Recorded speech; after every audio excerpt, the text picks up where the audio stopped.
और कलयुग में तो पता नहीं कितनी बार सदगुरुदेव भगवान भक्तों का उद्धार करने के लिए आए हैं। अब तक आप सभी भक्त सुनते रहे गुरुदेव भगवान के उस महिमा को,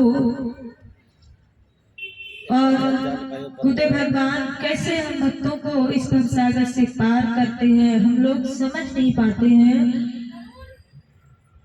वाकई में अगर हम लोग समझ लें कि संतों की क्या महिमा होती है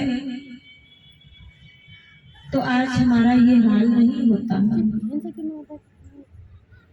अगर हम समझ लेते तो वंदना में सदगुरुदेव भगवान ने किस प्रकार से भक्त प्रार्थना करते हुए कहता है क्या,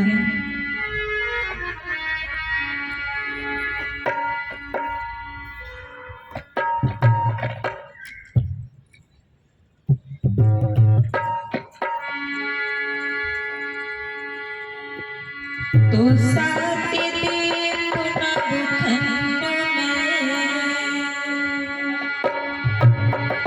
अरे तुम समुनाई को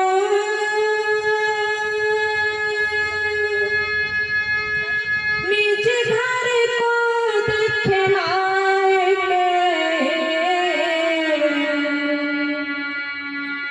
सुसन से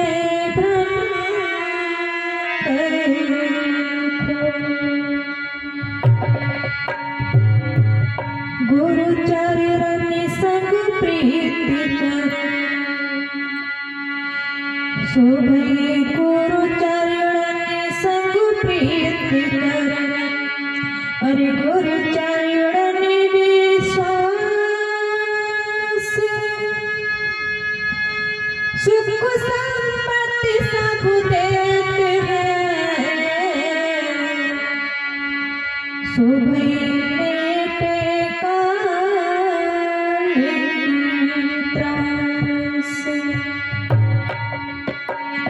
नमो नमो गुरुदेव जी पूरी सच्चिदानंद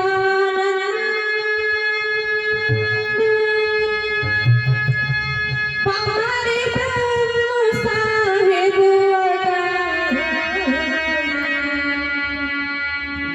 सो अविनाशी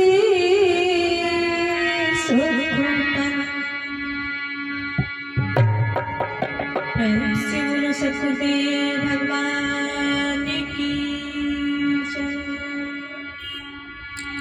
कहते हैं कि अगर भक्त सदगुरुदेव भगवान के चरणों में भावपूर्वक विश्वास के साथ आता है, अगर भक्त भावपूर्वक विश्वास के साथ आता है तो मेरे भक्त बंधुओं, भक्त एक कदम आगे बढ़ाएगा तो प्रभु आपके लिए 2 कदम 4 कदम आगे बढ़ेंगे।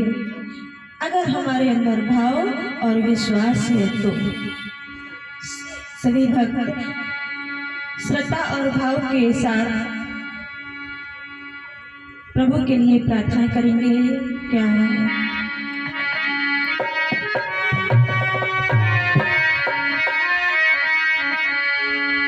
कि जब है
मुझे धन दौलत की जरूरत नहीं, भक्ति के लिए मुझे एक भाव और विश्वास की जरूरत है। इसलिए हम सभी भक्त भाव और विश्वास के साथ वंदना में प्रवेश करेंगे। कहते हैं क्या,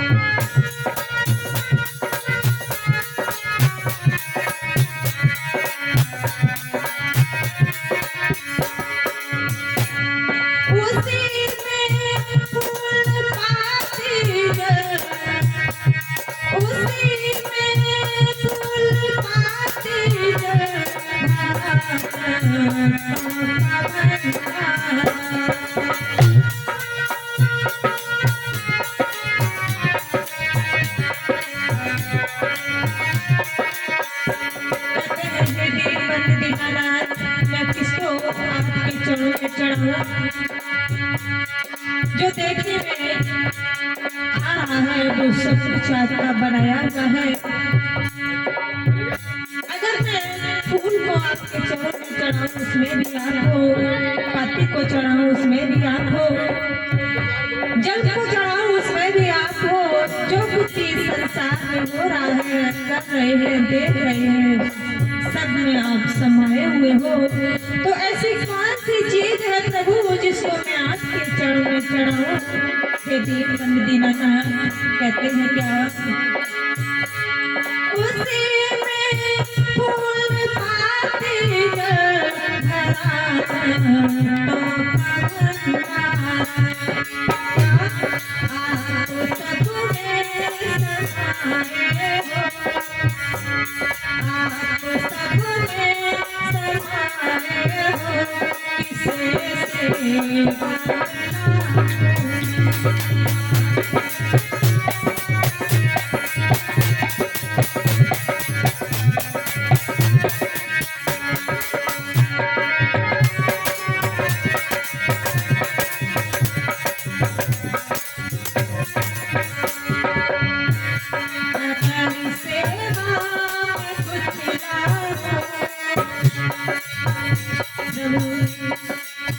कुछ लाना चाहता हूँ, लेकिन क्या ऐसी चीज लाऊं जिसमें आप नहीं हो?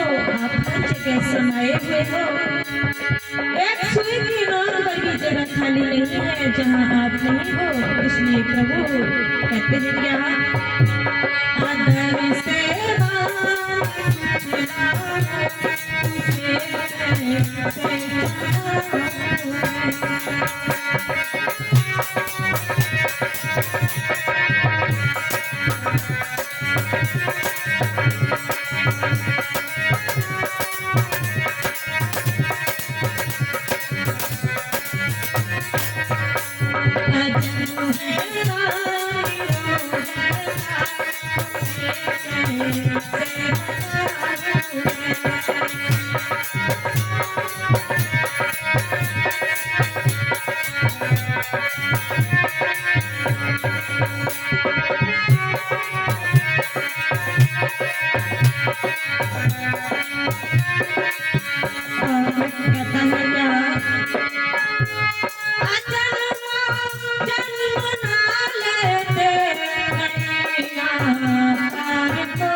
कहते हैं वैसे तो हम लोग ये समझते हैं कि भगवान परमात्मा और ईश्वर एक ही बात होती है, लेकिन नहीं।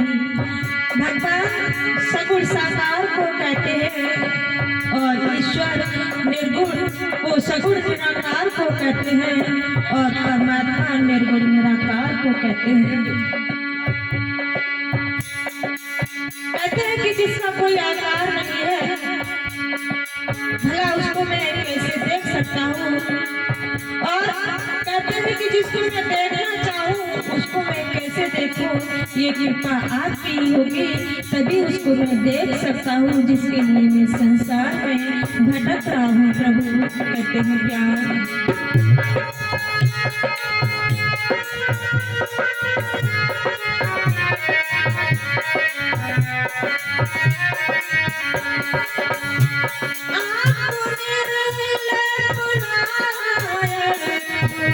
तेरा है न कोई।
संसार में अगर हम कुछ भी करना चाहे, कुछ भी कर ले, किसी भी प्रकार से कैसे भी कर ले, लेकिन फिर भी हम मोक्ष और मुक्ति को प्राप्त नहीं हो पाएंगे।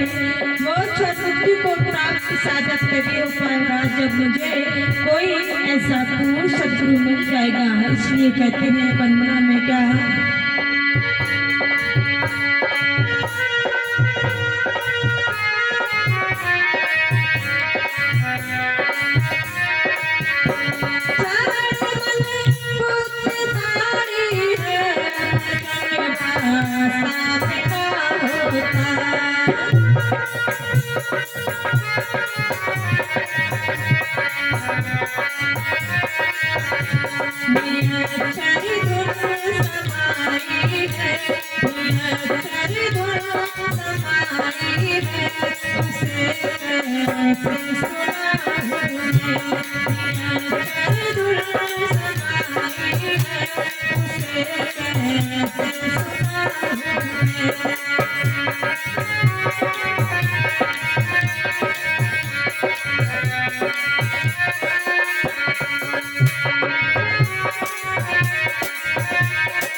खुद खुदा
तो मेरे भगत बंधु कहते हैं कि अगर वाकई में भक्त को सत्य और असत्य का बोध हो जाता है, अगर वाकई में सत्य और असत्य का बोध हो जाता है तो उसे ये प्रतीत हो जाता है, ये एहसास होने लगता है कि मेरा जो प्रभु है वो हर जगह व्यापक है। एक सुई की नोक वर्गी जगह खाली नहीं है जहां वह प्रभु या जहां वह परमात्मा न हो। और दूसरी बात यह है कि उसे संसार की जो भी चीजें हैं, संसार में जो कुछ भी है वो सब कुछ उसे ये पता चल जाता है कि जो कुछ भी मैं संसार में देख रहा हूँ, सुन रहा हूँ, कर रहा हूँ, वो सब कुछ असत्य है, सब कुछ काल का है। और दूसरी बात, मैं इस खुदे भगवान हमको जो हमारे श्वासों के अंदर प्रभु का नाम रमण कर रहा है, उसकी जब परख कराते हैं तो सबसे पहले हमको क्रम बाई क्रम पहले क्लास से दूसरे क्लास, दूसरे क्लास से तीसरी क्लास तक ले जाते हैं। और कहा कि जो हम पहले क्लास का मुझे जो ज्ञान दिया जाता है वो काल का होता है। इस शरीर से जो कुछ भी मैं कर रहा हूँ, देख रहा हूँ, सुन रहा हूँ, वो सब कुछ काल का है। ये हम आप लोगों को इसलिए बता रहे कि लोग ये नहीं समझ पा रहे कि संसार में हम लोग आज मुझे यहाँ गुरुदेव भगवान को इस बद्रीनाथ पार्क में लगभग 22-23 साल हो गए प्रोग्राम करते करते। लोगों ने आज तक ये नहीं समझ पाया है कि वाकई में हमारे वेस्ट विनोद नगर में ऐसे पूर्ण सदगुरुदेव भगवान कौन से ऐसे हीरे मोती को लुटाने के लिए आए, कैसा ऐसा कौन सा ऐसा सच्चा सौदा देने के लिए आए हैं जिसको पाने के लिए मनुष्य काल से परे हो जाता है, काल भी आपके आगे हाथों को जोड़कर खड़ा हो जाता है। कौन सा ऐसा सौदा है? हम लोग काल से क्यों डराते हैं? क्यों मुझे डर लगता है कि कहीं मुझे काल मार ना दे, कहीं कोई मुझे मार ना डाले, मेरी मृत्यु ना हो जाए। मुझे क्यों डर लगता है? क्योंकि मुझे नहीं पता है कि मैं कौन हूँ, कहाँ से आया हूँ, मर करके मैं कहाँ जाऊंगा। मैं पूरी तरह से काल के बंधनों में बंधा हुआ हूँ, काल के पंजे में फंसा हुआ हूँ पूरी तरह से। मुझे काल से डर लगता है इसीलिए कि मैं काल की पूरी तरह से चुंगल में, उसके बंधन में फंसा हुआ हूँ, काल के संसार में रह रहा हूँ। काल जो कुछ भी मुझसे करा रहा है वही मैं करता हूँ। मैंने कल एक बात आप लोगों को बताई थी, थोड़ी सी बात तो रह गई, उसको मैं आप लोगों को पहले बता रही हूँ क्योंकि वो टॉपिक ही पहले ये आ गया। इसलिए कल मैंने आप लोगों को ये बताया था कि जो रानी इंदुमती थी, उनको संतों में दृढ़ भाव, दृढ़ विश्वास था। जो संतों की सेवा करके संतों को भोजन कराने के बाद ही भोजन करते थे। तो 2-3 दिन तक उन्होंने भोजन नहीं किया था। तो इधर कहते हैं कि जब किसी की लगन होती है प्रभु की तरफ, जब किसी का भाव प्रभु की तरफ होता है, तो प्रभु स्वयं चल करके किसी न किसी रूप में आकर के अपने भक्त की रक्षा करते हैं। तो ऐसे ही परम संत कबीर साहब एक संत के रूप में आकर के इंदुमती को दर्शन देते हैं। वहां महलों के पास साधु जी गए। साधु जी ने रानी से ये कहा कि मैं राजा महाराजाओं के महलों में प्रवेश नहीं करता हूँ, क्योंकि उनके अंदर है होता है धन दौलत का, राजा का।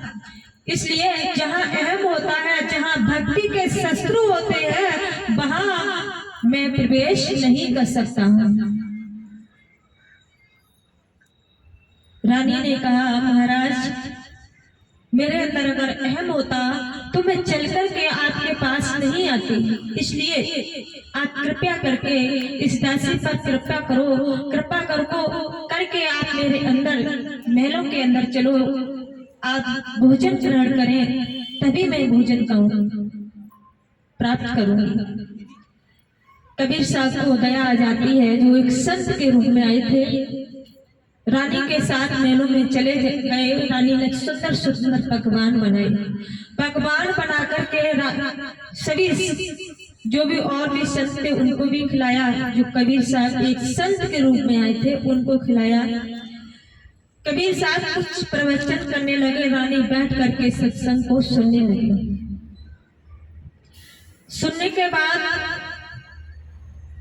कबीर साहब ने ये रानी इंदुमती से कहा, रानी अगर आप चाहो तो उस प्रभु के सच्चे नाम को ले सकते हो। रानी ने इनकार कर दिया कि मैं अभी नहीं लूंगी, बाद में जब समय आएगा तब लूंगी। बहुत कहा सदगुरु भगवान ने, रानी इनकार करती रही। तब गुरु भगवान ने कहा, जैसी आपकी इच्छा, अगर आप चाहती हो तो मत लो, कोई बात नहीं, ठीक है मैं यहाँ से अब चलता हूँ। जैसे ही सदगुरुदेव भगवान चलने के लिए हुए तो रानी को कुछ अंदर से और ज्यादा जिज्ञासा भाव उत्पन्न हुआ। गुरुदेव भगवान के चरणों में गिर गई।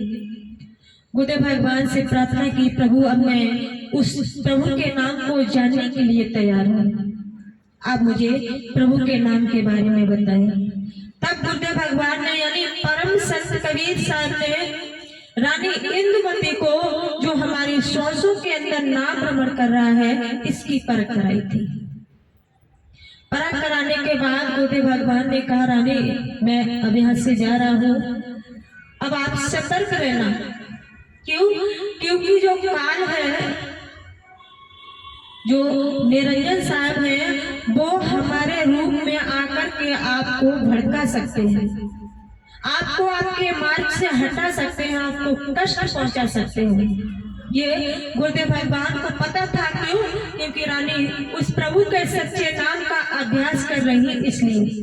और कहा कि अगर वो आए तो एक पहचान होगी कि मेरा जो शरीर है, मेरे शरीर से उसका शरीर कुछ बड़ा होगा, और अगर मैं तुमको दर्शन देने के लिए आऊंगा तो आप मेरे चरण स्पर्श करोगे तो मैं करवा लूंगा, लेकिन जो काल होगा वो अपने चरण स्पर्श नहीं कराएगा। आप सबसे पहले चरण स्पर्श करना, और वो नहीं कराए तो समझ लीजिए काल है। और दूसरी बात, उसका आकार कुछ बड़ा होगा। ये कहकर के गुरुदेव भगवान चले गए। 2-4 दिन बीते। रानी इंदुमती बेड पर बैठी हुई थी, भजन कर रही थी। काल गुरुदेव भगवान का रूप बना करके आया। रूप बना करके आकर के तुरंत इंदुमती को आसन से हटाया। बोले गुरुदेव भगवान तुम्हारे सामने है, तो भजन करने की क्या जरूरत है, उतर कर आओ, मेरा सम्मान करो।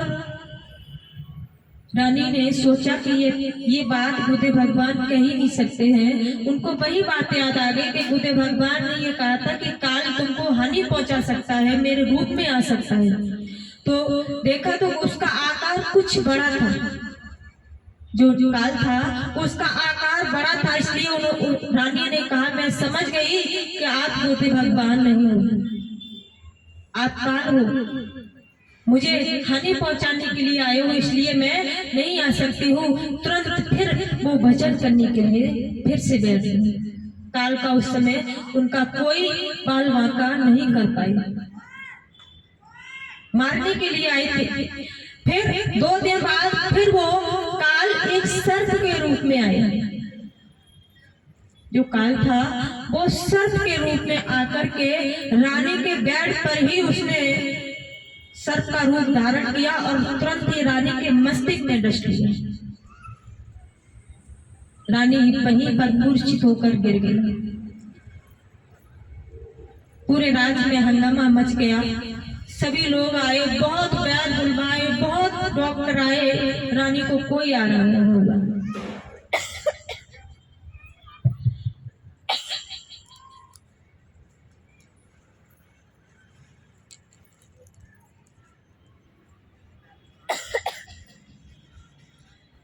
जब राजा बहुत हैरान हो जाते हैं कि अब क्या होगा, सतगुरुदेव भगवान से दीक्षा ली थी, इसका ये इनको तोहफा मिला है।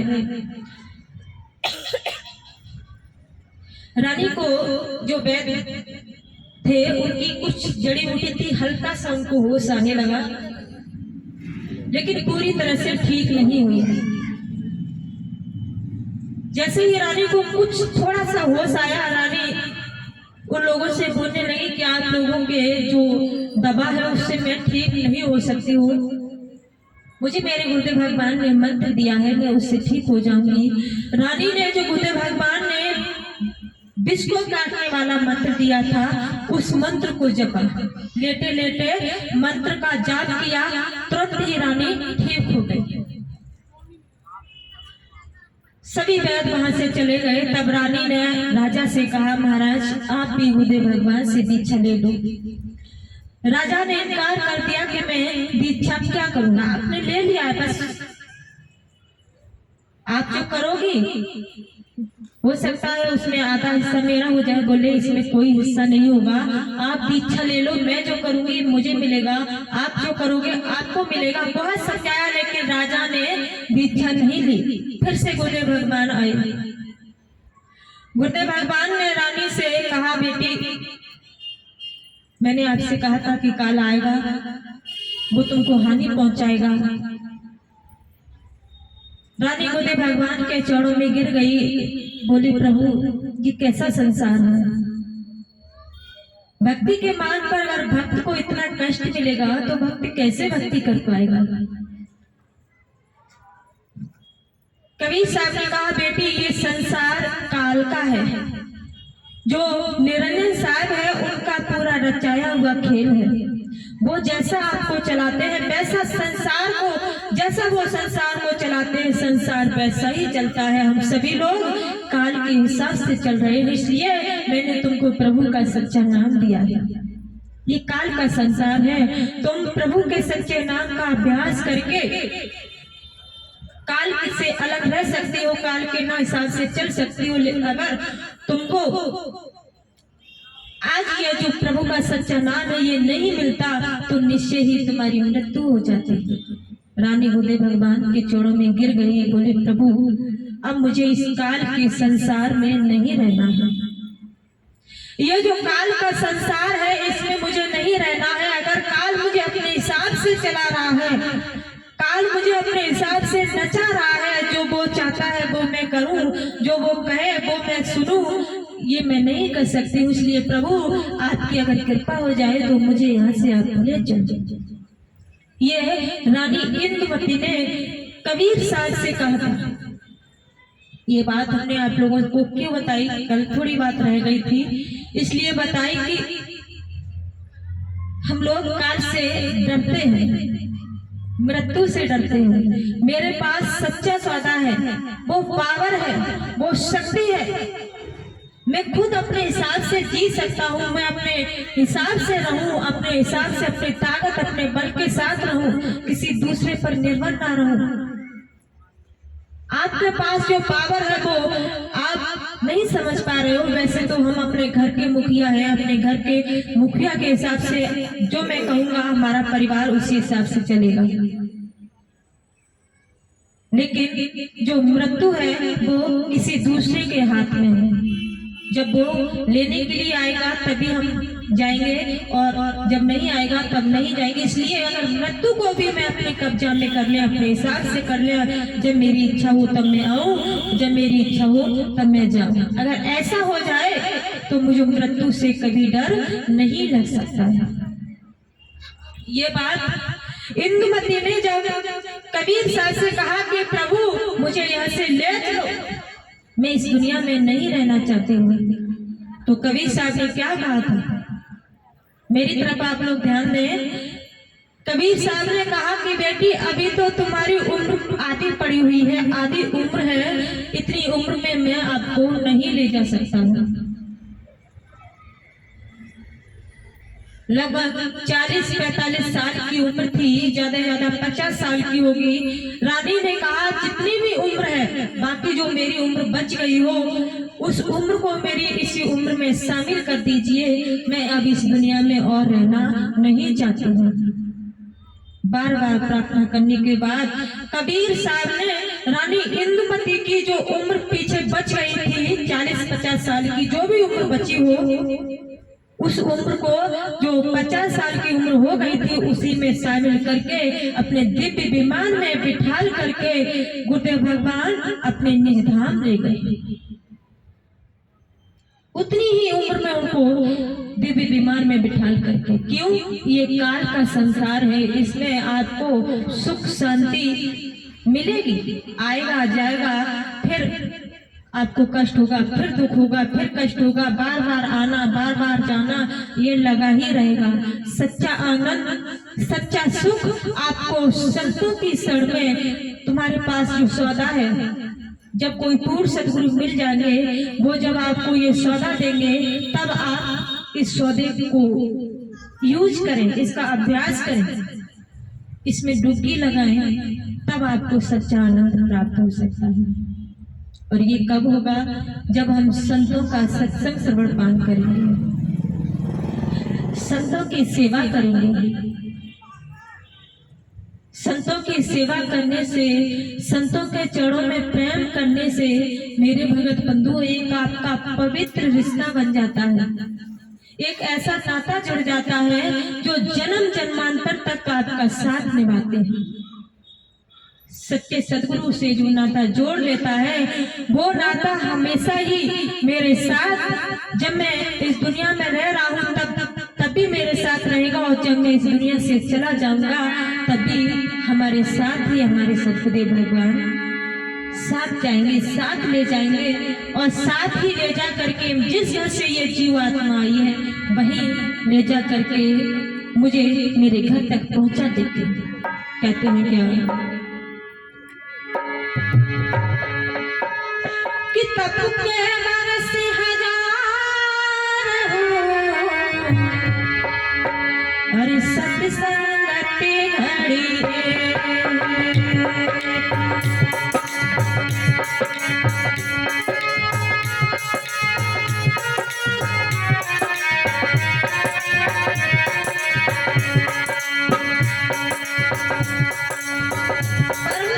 सजूबाई कहती है कि हम चाहे हजारों वर्ष तपस्या कर ले, गंगा स्नान कर ले, तीर्थ यात्रा कर ले,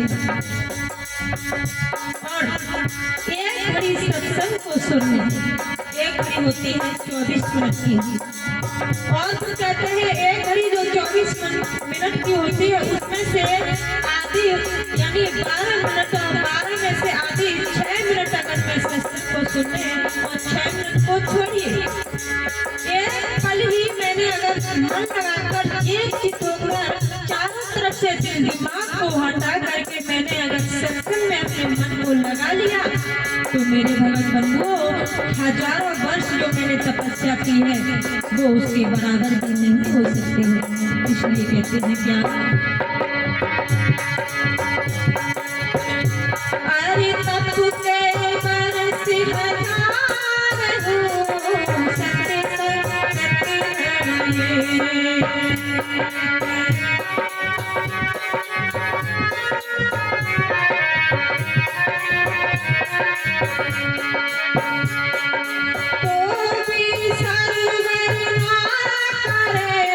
हो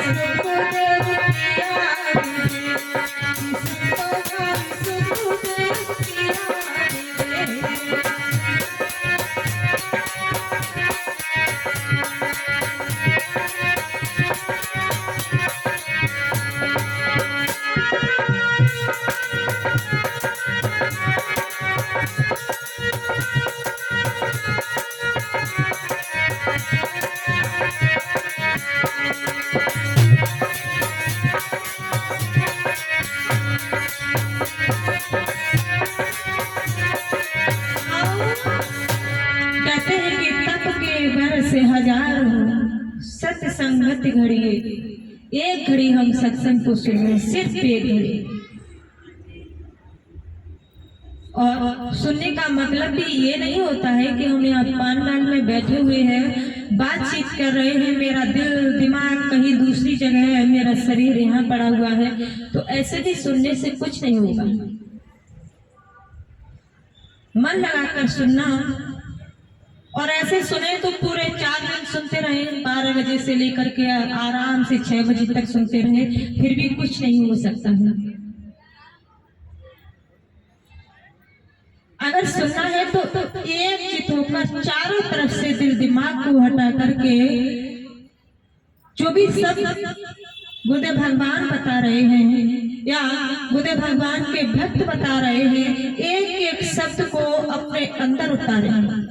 एक एक शब्द को, जब एक एक शब्द को हम अपने अंदर उतारेंगे तभी हमारी समझ में कुछ आएगा, और अगर एक एक शब्द को हम नहीं अपने अंदर उतारेंगे तो जैसे हम आए हैं वैसे ही चले जाएंगे। सुखदेव जी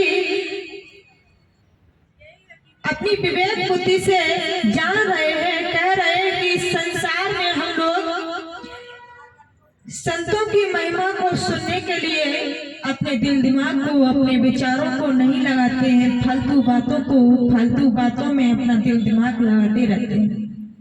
सत्संग हो रहा है, सत्संग सुनने के लिए आए, बातचीत में लगे हुए हैं, तो ऐसे इससे अच्छा है हम जितनी देर बातचीत करें पांडाल से बाहर करें। फिर हम ये कहते हैं कि हमारी समझ में नहीं आता है कि सत्संग में क्या बताया जाता है। सत्संग में जो भी बताया जाए, जो भी कहा जाए, वो हम एक एक शब्द को देखो। सत्संग में वैसे तो सत्संग रुखा होता है, सत्संग में जो कुछ भी बताया जाता है, जो कुछ भी सुनाया जाता है, वो सब सत्य ही सुनाया जाता है, सत्य बताया जाता है, अपने अनुभव की बात बताई जाती है। और अगर हम मन लगाकर सुनेंगे तो सुनते समय भी मुझे आनंद आएगा, और जब हम घर पर जाएंगे उस पर विचार करेंगे तब भी मुझे आनंद आएगा। और मन लगाकर नहीं सुनेंगे तो मेरे भगत बंधुओं देखो, कथा भागवत हम लोग सुनते हैं, कथा भागवत में मुझे प्रभु की लीलाएं सुनाई जाती हैं, हम उस लीला को सुनते हैं, मुझको बहुत आनंद आता है। और ये भी उस भगवान की लीलाओं को सुनाया जाता है तब मुझे आनंद आता है। लेकिन सत्संग में भगवान की लीलाएं सुनाई तो जाती हैं, लेकिन भगवान से मिलाने की बात भी कही जाती है, भगवान से मिलाया भी जाता है। तो आप ये बताओ, सुनने में और मिलाने में कितना अंतर होगा? सुनने में ज्यादा आनंद आएगा या मिलने में ज्यादा आनंद आएगा? लेकिन हम लोग क्या है, सुनने में नहीं। अब हम देखते हैं तो यहाँ ना तो सुनने में आनंद आ रहा है और ना ही मिलने में आनंद आ रहा है। एक शिष्य था, उसने बुद्धदेव भगवान से ये कहा, बुद्धदेव भगवान आप ये कहते हो कि सत्संग मन लगाकर सुनो तो जीव भर सागर से पार हो जाता है। अभी हमने बताया कि तब के भर हजारों सत्संगत घड़ी एक घड़ी 24 मिनट की होती है कि एक पल सत्संग सुन लो, थोड़ी ही समय सत्संग सुन लो, जीव भर सागर से पार हो जाएगा। या फिर कोई आपको कष्ट नहीं होगा, कोई दुख नहीं होगा, आपको बहुत सुख शांति मिलेगी, मन शांत रहेगा, किसी प्रकार की कोई गुस्सा नहीं आएगी। लेकिन मैं तो सत्संग जब भी आप बोलते हो, जब भी आपका सत्संग होता है, जहां भी होता है, तो मैं वहां जरूर जाता हूँ सत्संग सुनने के लिए और मन लगाकर सुनता हूँ। लेकिन मुझे गुस्सा बहुत आता है, मन को शांति नहीं है, अशांत मन है, भागता रहता है इधर उधर। बुद्धदेव भगवान ने कहा, बेटा सत्संग सुनते हो? बोले सत्संग सुनता हूँ। कैसे सुनते हो? कि बहुत मन लगाकर सुनता हूँ, सभी लोग बात करते हैं, हम तो बात करते ही नहीं, एकजुट होकर सुनते हैं। बोले अच्छा, तो गुस्सा आता है? बोले हाँ। मन अशांत है? बोले मन अशांत है, शांति ही नहीं है। आप कहते हो सत्संग सुनने के बाद मन शांत हो जाता है। तो बुद्धदेव भगवान ने कहा, ऐसा करो बेटा, एक मटका लेकर आओ, जो घड़ा होता है मिट्टी का घड़ा, उसको मंगवाया है और कहा इसमें शराब भर दो। शराब को भक्त लेकर के आया, उस मटके में शराब भर दी। फिर कहा, बेटा ये जो मटके में शराब भरी हुई है, इस शराब को अपने मुंह में डालो। उसको अंदर में विचार आया कि बताओ, बुद्धदेव भगवान ये कहते हैं शराब मत पियो, जुआ मत खेलो, मांस मदिरा मत खाओ, गलत काम मत करो, अब स्वयं कहते हैं कि शराब अपने मुंह में डालो, ये कैसी बात है? बोले बुद्धदेव भगवान बस इतना कह पाए, तब तक बुद्धदेव भगवान ने कहा, बेटा जो मैं कह रहा हूँ उस बात को ध्यानपूर्वक सुनो। शराब को अपने मुंह में डालो और डाल करके तुरंत बाहर निकाल दो। एक भी शराब की एक भी बूंद अपने गले से नीचे मत उतरने देना। बोले अच्छा हाँ। तो शराब उस वक्त ने क्या लिया, गिलास में शराब ली, मुंह में डाली, बाहर कुल्ला कर दी, फिर डाली, फिर निकाल दी, फिर डाली, फिर निकाल दी, पूरा ही घड़ा शराब को मुंह में डाल डाल कर बाहर निकालता रहा। एक भी बूंद उसके कंठ से नीचे नहीं उतरी, पूरा घड़ा खाली हो गया। तब बुद्धदेव भगवान ने कहा, बेटा अब बताओ कितना नशा हुआ? बोले ये भी कोई बात है, जब शराब कंठ से नीचे उतरी ही नहीं, अगर वो पेट में जाती तब तो नशा होता, पेट में अंदर गई नहीं। आपने कहा मुंह में डालो, बाहर निकाल दो, मुंह में डालो, बाहर निकाल दो। मैं ऐसा ही करता रहा, मुंह में डालकर बाहर निकालता रहा, मेरी एक भी बूंद मेरे पेट में नहीं गई, तो नशा कैसे हो सकता था? बुद्धदेव भगवान ने कहा, बेटा इसी प्रकार से मैं बता रहा हूँ, तुम सत्संग सुनने के लिए आते हो, सत्संग सुनते हो, जब तक सत्संग होता है सत्संग सुनते रहते हो, और जैसे ही पंडाल से बाहर गए तो आपने सत्संग जो आपके अंदर भरा हुआ है, इस कान से सुना, इस कान से निकाल दिया, आपने उस सत्संग को अपने अंदर उतारा नहीं।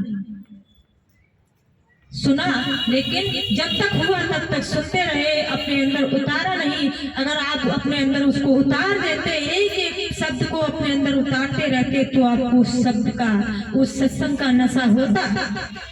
अगर उतारते तो तब आपको आनंद आता, तब आपको जो आपके अंदर क्रोध है, वो अशांति है, वो खत्म होती। अगर आप सत्संग को सुन करके उस पर विचार करते, उसके आधार पर चलते, तो जब उतारा ही नहीं तो नशा कैसे हो सकता है? इसलिए बेटा किसी चीज को अगर आप प्राप्त करना चाहते हो तो आपको अपने अंदर उतारना होगा। उसे पूरी तरह से उसमें डूबना होगा, उसमें प्रवेश करना होगा। ऐसा नहीं आप किसी चीज को प्राप्त करना चाहो तो उसमें डर लगे आपको, आप डरोगे तो कुछ नहीं आप कर पाओगे, कोई भी चीज आपको प्राप्त नहीं हो सकती है। उसके लिए आपको लड़ना पड़ेगा, यानी अपने मन से लड़ना पड़ेगा। आपको डर लग रहा है तो आप अपने मन से डरिए। अगर मन से डरते रहोगे, लड़ते रहोगे तो आप आगे बढ़ सकते हो, और अगर डर गए तो वहीं पर आप रुक जाओगे। रुकने का मतलब आप अपनी मंजिल को प्राप्त नहीं कर सकते। कष्ट तो हमारे घर पर भी हमको आते हैं, घर गृहस्थी में आते हैं, संसार में बहुत कष्ट आते हैं। और अगर भक्ति के लिए मुझे कोई थोड़ा सा भी अगर कष्ट आ जाता है तो आप उससे पीछे मत हटो।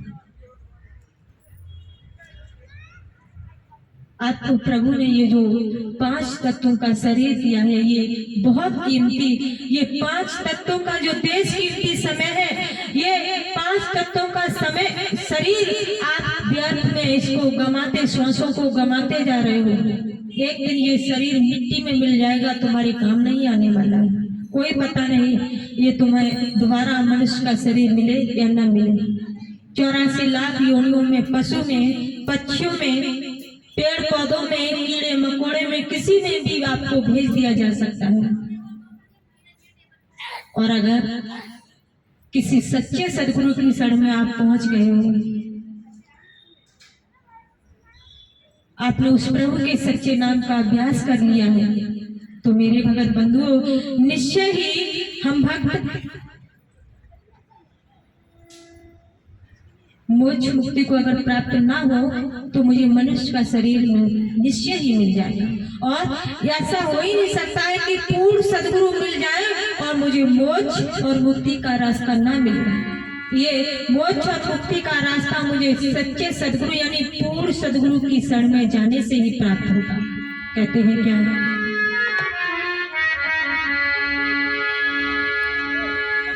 कि मथुरा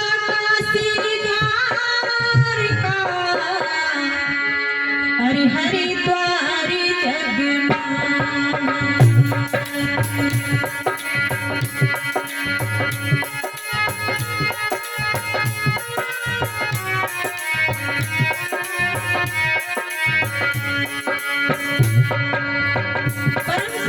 हरिद्वार कहते हैं कि चाहे मथुरा घुमाए, हरिद्वार, जगन्नाथ, काशी, कहीं पर भी घुमाए, मनोरंजन हो सकता है, लेकिन मन अशांत का अशांत ही रहेगा। क्यों?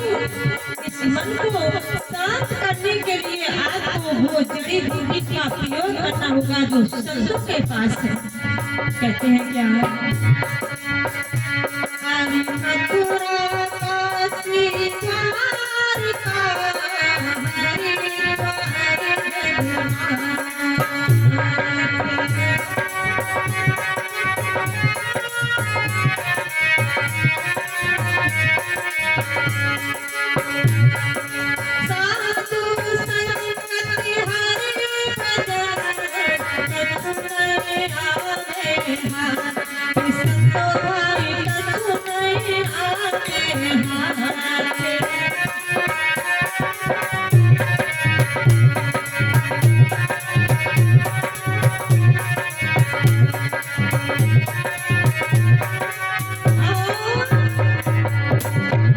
हम लोग इस चीज के लिए डरते हैं कि लोगों के अंदर विश्वास जगाना बहुत कठिन होता है। विश्वास कोई दूसरा नहीं, स्वयं को जगाना पड़ता है। हम लोग इस बात पर विश्वास नहीं करते हैं कि भगवान का दर्शन कैसे हो सकता है।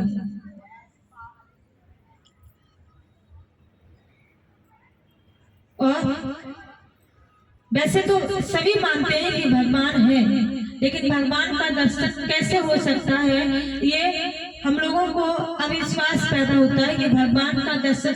देखो, अगर मुझे सच्चे सदगुरु मिल गए हैं, और वैसे तो फिर दूसरी बात ये है कि आप लोग ये कहते हो कि मुझे स्वप्न में भगवान मिले थे।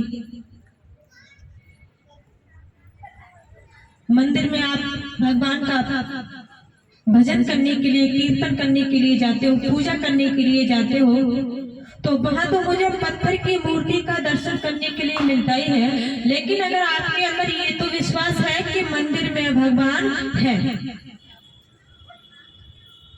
तो फिर आप ये कैसे क्यों नहीं विश्वास कर सकते कि अगर मंदिर में भगवान है तो भला बताओ पत्थर की जो मूर्ति है वो कभी किसी को कुछ दे सकती है? आपको ये विश्वास होगा कि पत्थर की मूर्ति के अंदर प्रभु है और वो भी मेरी इच्छाओं को पूरा करेंगे। हमारे अंदर ज्यादा नहीं, थोड़ा ना कहीं थोड़ा सा ये विश्वास होता है कि प्रभु जिंदा है, प्रभु मेरी इच्छा को पूरी करेंगे, किसी न किसी दिन वो मेरी फरियाद को सुनेंगे। तो इसी प्रकार से अगर हम ये सोच रहे कि भगवान मंदिर में है, तो उसी प्रकार से मेरे घर में है, और घर में है तो उसी प्रकार से हमारा जो 5 तत्वों का बना हुआ शरीर है, इस शरीर में जो मन मंदिर बना हुआ है उसमें वही प्रभु बैठा हुआ है। वो दिखाई कब देगा? जब कोई पूर्ण सदगुरु मिल जाएंगे तब।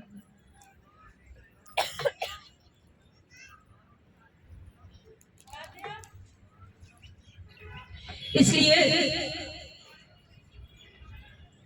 हम लोग सच्चे सदगुरु की शरण में जाएं, सच्चे सदगुरु की खोज करें। गुरु तो हमारे लिए संसार में बहुत है, बहुत से सदगुरु हैं, लेकिन मुझे पूर्ण सदगुरु की जरूरत है। और जब तक पूर्ण सदगुरु मुझे नहीं मिलेंगे तब तक मुझे प्रभु का जिंदा चैतन्य दर्शन नहीं हो सकता है। और जब तक पूर्ण सदगुरु नहीं मिलेंगे तब तक हम मोक्ष और मुक्ति को प्राप्त नहीं हो सकते हैं।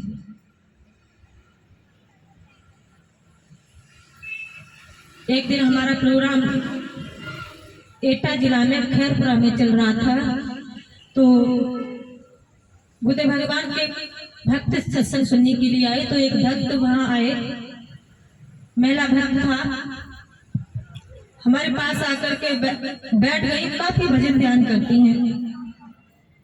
तो बोलने लगी, बेटी एक बात बताओ। हमने कहा बताओ क्या बात है? कि अपने भैया को समझाओ। हमने कहा क्या समझाएं भैया को? कि वो मुझे भजन ही नहीं करने देते हैं। अब भैया भी पास में बैठे हुए थे, गुरुदेव भगवान भी वहीं थे, और भी काफी भक्त बैठे हुए थे। मुझको हंसी आ गई। मेरी भैया ये बताओ ऐसा क्यों करते हो कि दीदी को आप भजन ही नहीं करने देते हो? भैया भी हंस गए। अब उस समय तो वो कुछ कह नहीं सके। फिर मैंने उनसे पूछा कि आप ये बताओ भजन क्यों नहीं करने देते? कहते हैं कि अभी हमारी एक बेटी है शादी के लिए, एक बेटा उसकी शादी हो गई है, एक बेटी है, तो उनकी शादी भजन करने से न करने से इसका क्या संबंध है? बोले उनको डर लगता है कहीं हम मर ना जाएं। ऐसा कैसे हो सकता है? भजन करने वाला भक्त कैसे मर सकता है? वैसे तो हर इंसान मरेगा, लेकिन भजन करते समय नहीं। बोले यही तो डर है कि जब मैं भजन करने के लिए बैठती हूँ, कहा बेटी मेरी ये हालत होती है कि अगर मैंने अभी इसी वक्त मैंने अगर 2 मिनट के लिए भी अपनी आंखें बंद कर ली तो निश्चय ही मैं समाधि में पहुंच जाऊंगी, निश्चय ही। और फिर ये हो ही नहीं सकता है, काफी समय बीत जाता है। मैं शाम को अगर बैठ जाऊं तो सुबह हो जाता है, मैं बिल्कुल बैठी रहती हूँ, गिर जाती हूँ, और 7-8 बज जाते हैं, 9 भी बज जाते हैं। एक दिन तो ये सभी लोग रोने लगे। मैंने कहा ये बताओ आप लोग इतने पढ़े लिखे हो, विवेकवान हो, बुद्धिमान हो, ये आपको नहीं पता चलता है कि अगर मृत्यु किसी की हो जाए तो उसकी नस नाड़ियां सभी बंद हो जाती है, श्वासें बंद हो जाती हैं। तो आपने ये कैसे जान लिया कि इनकी मृत्यु हो गई? अब वो चुप, बिल्कुल कुछ नहीं बोले। बोले इसीलिए ये बार बार जब भी हम लेटते हैं तो ये कह के लेटते हैं कि भजन करने के लिए मत बैठो। इतना वो भजन करते हैं कि मैं जब भी अगर अभी बैठ जाऊं तो मुझे ये पता ही नहीं चलेगा कि मैं कहाँ चली गई, तुरंत ही समाधि में पहुंच जाऊंगी। तो मैंने ये कहा कि आप भजन करती हो तो थोड़े समय के लिए, ज्यादा 2 घंटे के लिए, 3 घंटे के लिए बैठो, ये सब लोग सो जाएं, उस समय आप बैठो, फिर उसके बाद चले आइए। उन्होंने कहा कि मैं बाहर जब जाती हूँ दिव्य विमान में बैठ करके गोदे भगवान के साथ, तो ये देखती हूँ कि मेरा शरीर यहाँ मृत्यु लोक में पड़ा हुआ है। मैं अपने शरीर को देखती हूँ, मेरा शरीर मृत्यु लोक में पड़ा हुआ है। ये देख करके मैं बहुत खुश होती हूँ। तो हमने कहा देखो ऐसी बात है तो आपकी जो पुत्री है शादी के लिए हम लोग भी आपके साथ है, उसकी शादी हो जाएगी। कोई आप ऐसा तो नहीं कोई गरीब गरीब हो तो शादी ना हो, पैसे वाले हो खूब बढ़िया हो, शादी हो जाएगी। लेकिन भैया भजन ध्यान करना ये एक शरीर का भोजन है, इसको भी इसकी जरूरत है। इसलिए आप उस कर्तव्य को भी करिए। और इनका कर्तव्य जो भजन ध्यान है आप तो नहीं कर रहे हो, आप दुकान चलाते हो, लेकिन ये जो कर रही है इनको करने दीजिए। तो आप लोग ये मत सोचो कि हम लोग अपने आप को भी देख सकते हैं। सबसे पहले तो आपको स्वयं को पहचानना होगा कि आप कौन हो। अगर मैंने आपको स्वयं को नहीं जान पाया तो आप दूसरे इंसान को भी नहीं जान सकते हो कि दूसरा इंसान कौन है, कहां से आया है, किस लिए आया है, मेरे साथ क्या करने वाला है। जब आप स्वयं को जान जाओगे तब आप दूसरे इंसान को भी जान जाओगे। और स्वयं को आप कब जान पाओगे, जब आप किसी सच्चे सदगुरु की शरण में जाओगे। तब आपको बस हम वही बात कहेंगे कि चारों तरफ से घुमा करके आपको सच्चे सदगुरु की जरूरत है। इस 5 तत्वों के जो मनुष्य के शरीर को लेकर के आप आए हो, इस मनुष्य के शरीर में जो आए हो, इस मनुष्य के शरीर को एक पूर्ण सदगुरु की जरूरत है। जब तक आपको पूर्ण सदगुरु नहीं मिलेगा तब तक आप मोक्ष और मुक्ति को प्राप्त नहीं कर सकते हो। भगवान का दर्शन तो आपको हो ही जाएगा, लेकिन जिस घर से ये जीव आत्मा आई है उसी घर जाना चाहती है। इसलिए इस शरीर का अगर वाकई में फिर से आप इस दुनिया में आना चाहते हो, वाकई में इस दुनिया में फिर से आना चाहते हो, फिर से मनुष्य का शरीर धारण करना चाहते हो, तो आपको एक सच्चे सदगुरु की शरण में जाना होगा, सत्संग श्रवण पान करना होगा, संतों की महिमा समझनी होगी, संतों की सेवा करनी होगी। तभी आप अपने मनुष्य जीवन को सफल बना सकते हो। परम साधी साधु भाई कहते हैं क्या कि ऊंची पदवी साधु की अरे महिमा कहीं न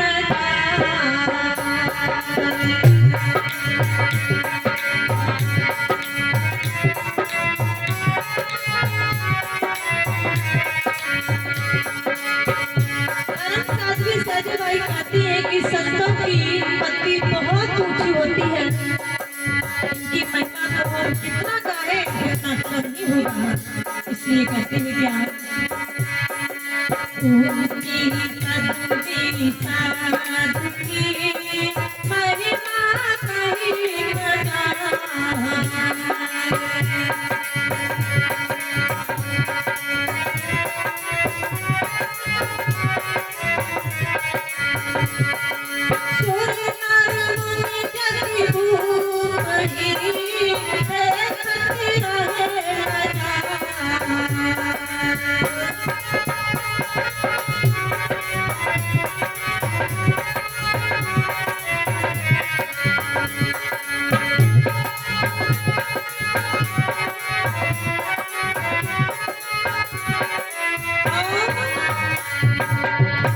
कहते हैं कि ऊंची पदवी साध की महिमा कहीं न जाए।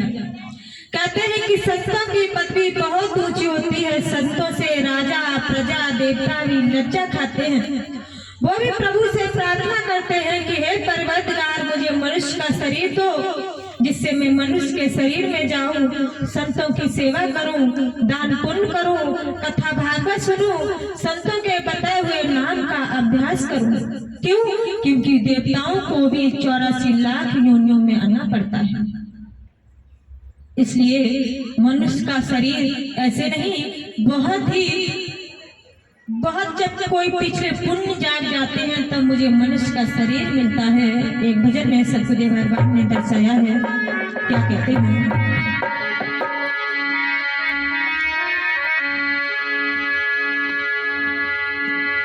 तो भाई मिटते सो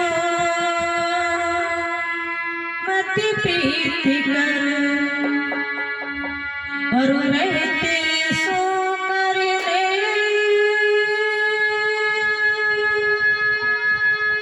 और झूठे को तज दीजिए सुबह साच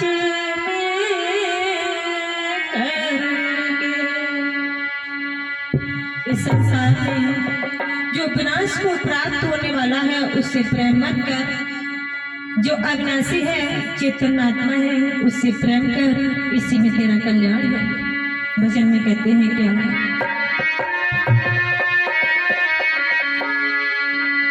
कि अरे मानव का ये तन कहना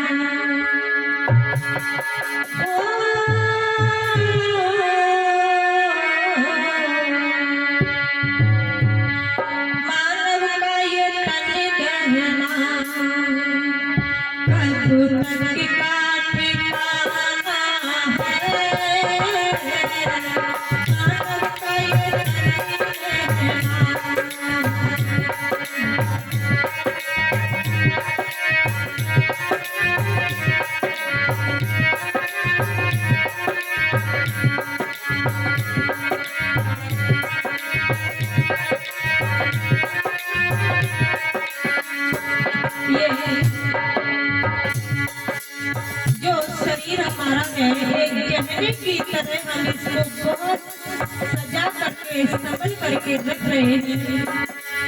ये कहना यानी ये शरीर का ठिकाना है कोई पता नहीं है, इसलिए इस शरीर से जितना हम उस कर्मों को संस्कारों को बना देंगे, जितना हम संतों की सेवा कर लेंगे, जितना इस शरीर से वह काम ले लेंगे, संतों की सेवा में लगा देंगे, दान पुण्य में लगा देंगे, उतना ही काम आएगा। इसलिए कहते हैं क्या, अरे मानव का ये तन कहना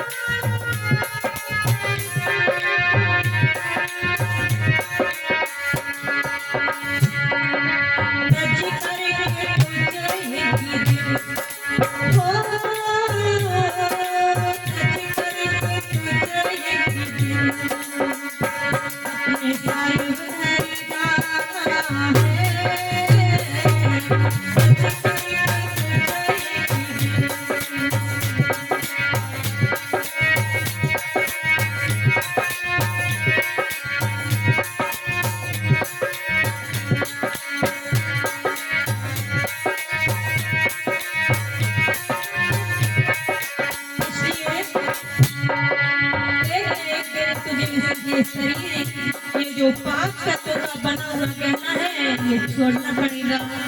इसलिए क्यों ना जीते जी मैं शरीर को छोड़ना सीख लूं, जीते जी मरना और जीना सीख लूं। कहते हैं क्या,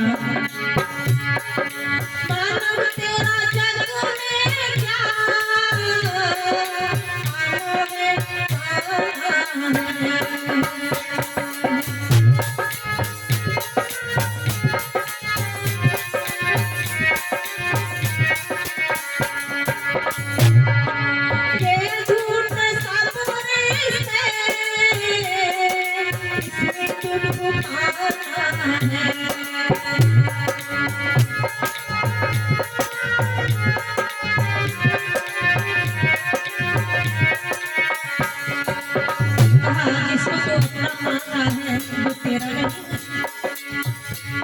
जिसको तू अपना रहा है वो तेरा नहीं है, जो तेरा है उसको तू दूर कर रहा है, जो तेरा नहीं है उसको तू अपने नजदीक ला रहा है। इसलिए कहते हैं क्या,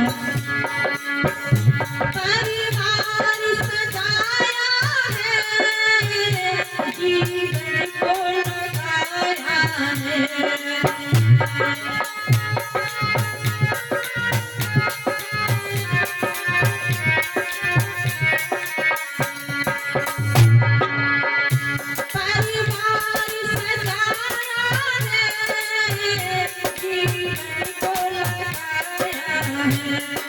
Yeah.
कहते हैं किसी को नहीं पता है कि कब किस समय हमारा बुलावा आ जाए और इस घोष में से ये चिड़िया उड़ जाए।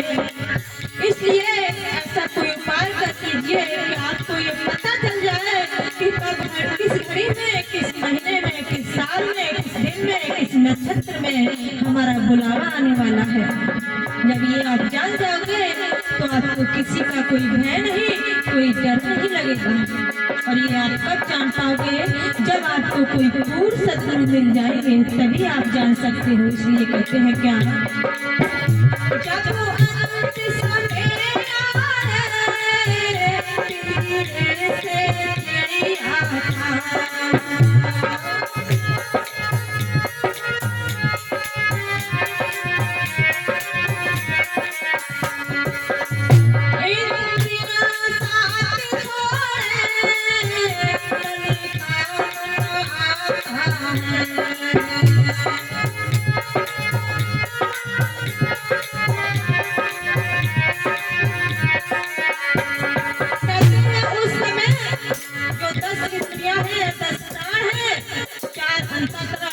ये कुछ भी यानी 10 जो दुनिया है वो तुम्हारे काम नहीं आने वाली है, 10 राह है वो तुम्हारे काम नहीं आने वाले, सब तुम्हारा साथ छोड़ देंगे। इसलिए कहते हैं क्या,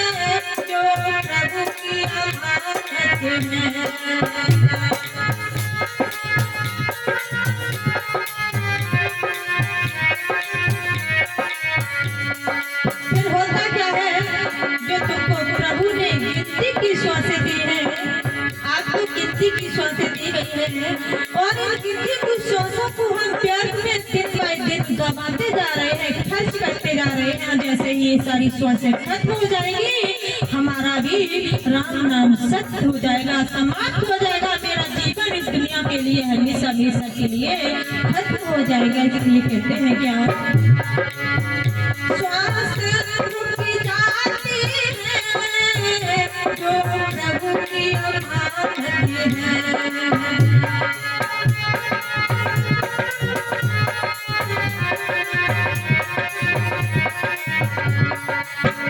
हरि परिवार छोड़ करके, परिवार छोड़ करके तुझे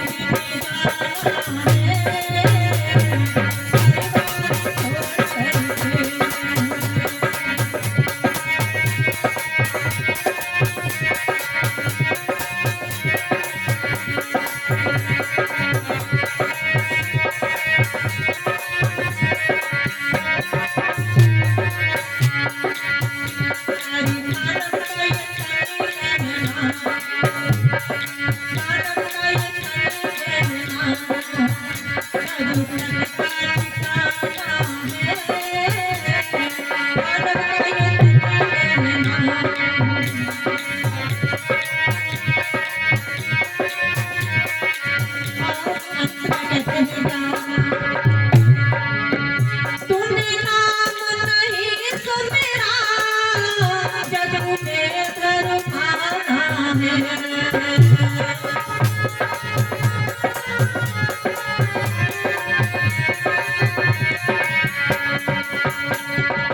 जो तेरा सच्चा साथी है, सच्चा मित्र है, उसको तूने नहीं अपना पाया। जो तुझे धोखे देने वाला है उसके पीछे तू दौड़ रहा है। इसलिए कहते हैं क्या, सतगुरु की शरण माने जो सच्चा साथी है।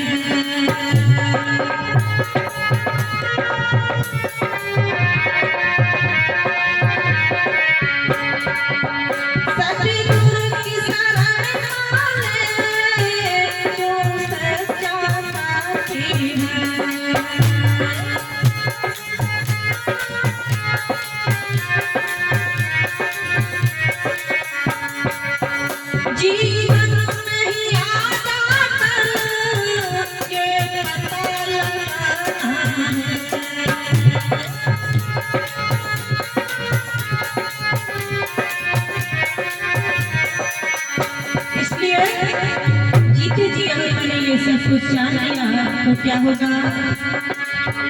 जीवन नहीं आता फिर पता लगाना है।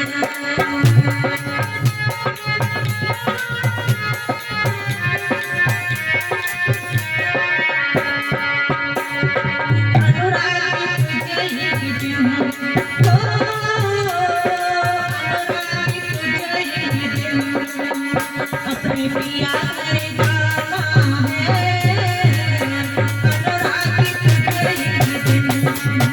अपने पिया करे जाना है,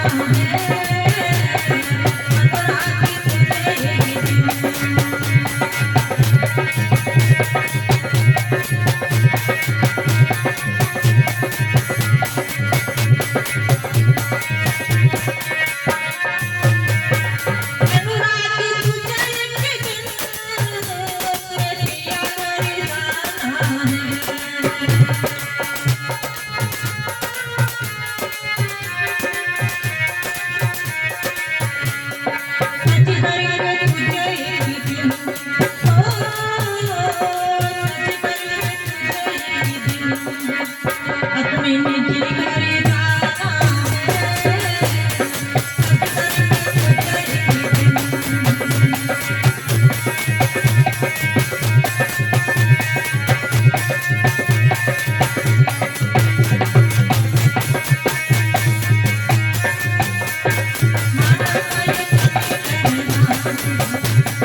तो मेरे भगत बंधु, ये जो मनुष्य का शरीर है एक गहने की तरह सजा करके हम लोग रखते हैं। कोई पता नहीं कब किस वक्त